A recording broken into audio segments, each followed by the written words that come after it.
What's good? Welcome back to I'll Do It Myself. It's been a week since we dropped, but we back again. John, what's poppin'? Man, you already know what it is.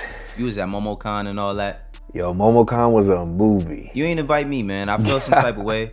I'm telling you, I'm putting cases on all of the you, Chris, everybody, Karima. Y'all all gotta get it, man. I ain't get invited to MomoCon, and it was Ryan and the whole gang was all over. Everybody was there but me, but Wayno. But it's all good. I'm gonna be at MomoCon one day. You feel me? What's up though? What's up in the world of hip hop, man?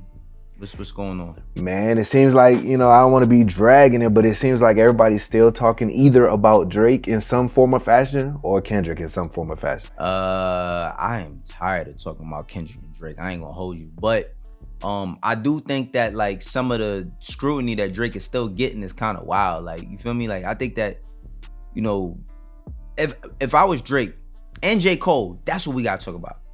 Drake and J. Cole, right? If I'm either one of them, I'm not approving no more verses for the rest of the year.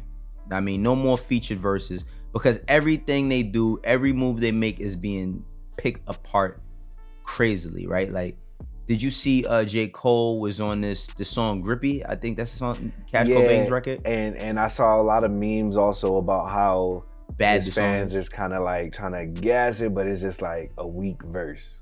Well, first and foremost, let me salute Cash Cobain for securing a J. Cole verse, which is kind of crazy, right? I didn't think that would, let me not say I didn't think it was going to happen. I just didn't foresee that happening, right? But I think that Cole just has to fall back from releasing music and go back to being more strategic. But there is this conversation that's brewing about the Fall Off album, right? Is this a part of his rollout? I don't think this was like part of it, but even if it was, I also was shocked that he's even like pretending like this never happened. Well, listen, Fall Off, the album is coming, right? Or that's what we believe is supposed to be coming. That was in the narrative of what, Cole was setting up for himself prior to all of this stuff that went down this year. So because even I ain't gonna lie, that verse on Future's project was very mediocre as well. I feel like this verse from Cole on Grippy is mediocre as well. But at the same time, it's like Grippy is not a song where you expecting to get like the best J. Cole verse lyrically. You feel me? But I'm just like, is Cole like setting up the narrative that he's actually falling off and shit? Like, you know what I mean?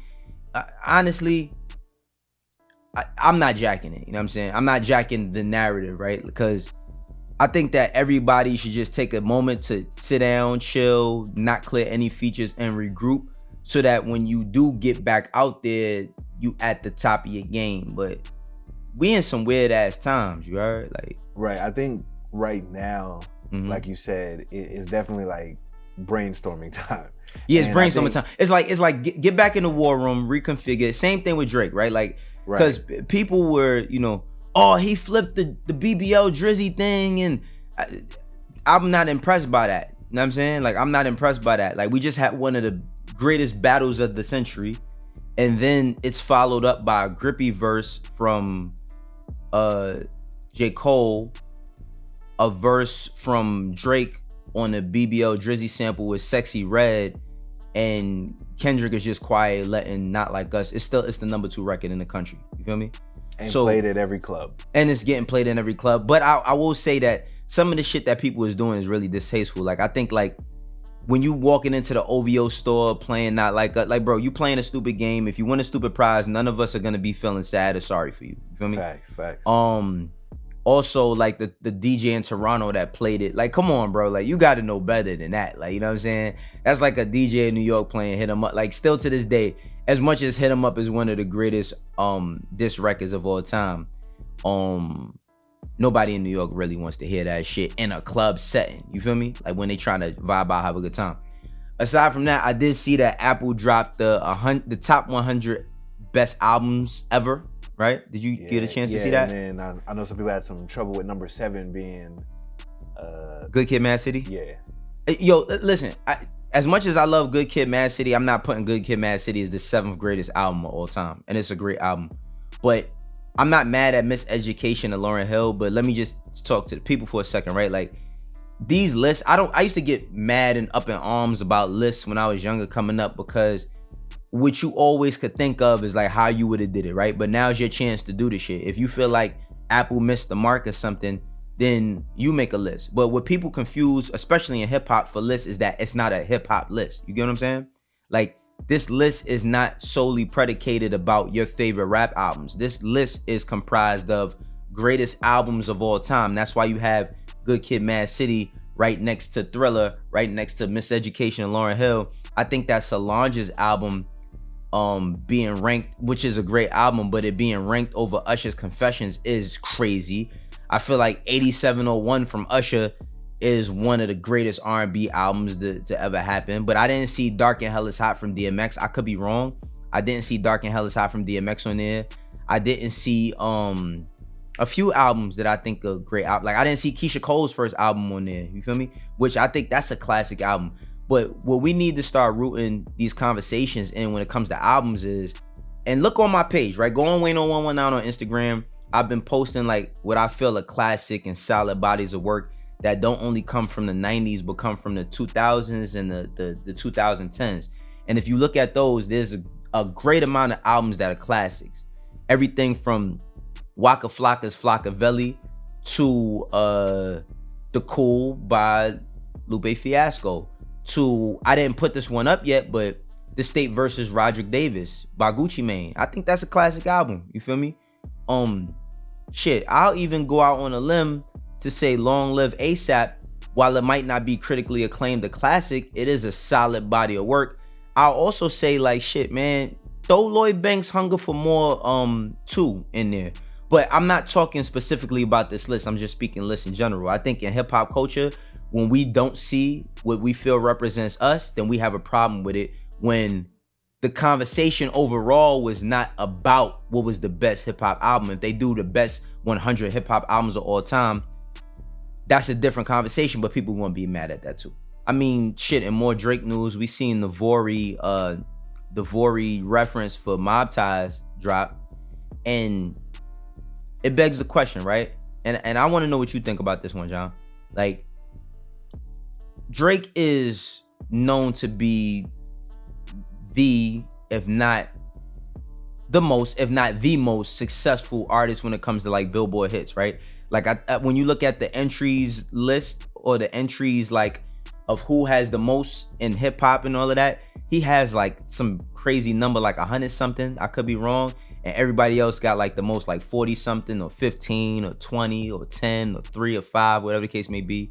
But when you hear like a reference track comes out, right, for a record like a Mob Ties, does that change your perception of him as an artist when it comes to having the most hits? Nah, I don't think none of that changes like what he's done in the game and how that has affected other artists who has benefited from him being him and what he's doing in the game. But we're not talking about if anybody else has benefited from what he's done, or if he's helped anybody. That's not the question.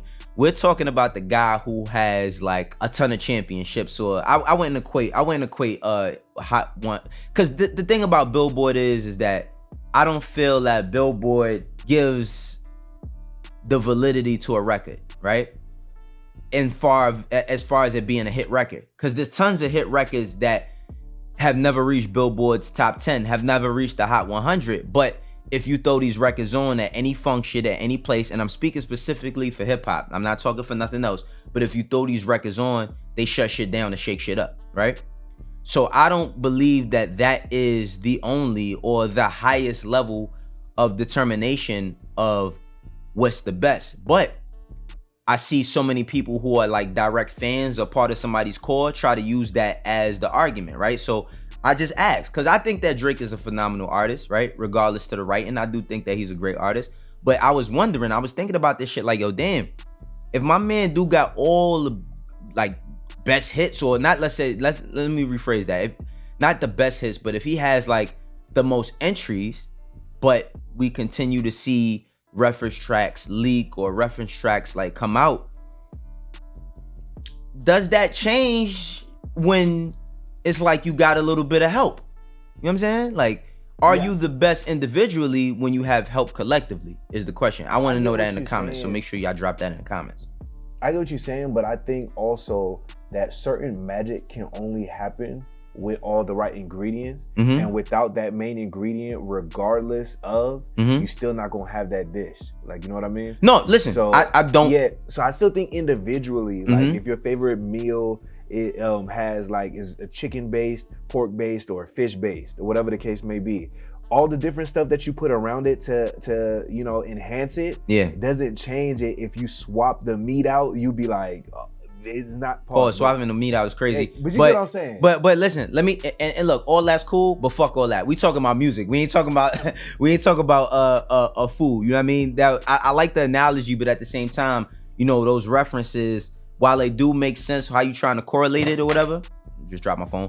When you do make sense of how you trying to correlate it or whatever, let's just look at the factors. Now, I think that when you look at in hip hop, it's mostly looked at for you to have respect for having a pen, right? Like for having a pen, writing and penning your greatest hits. And let's not get it twisted. Drake has penned a lot of hits for a lot of people as well. That's what I was gonna say next. I was gonna say it would make a more of an impact to me personally if I didn't already know that he also has done it for others. He's done it for others, but my only thing when it comes to the conversation, right, is I think it changes the conversation about who's the best.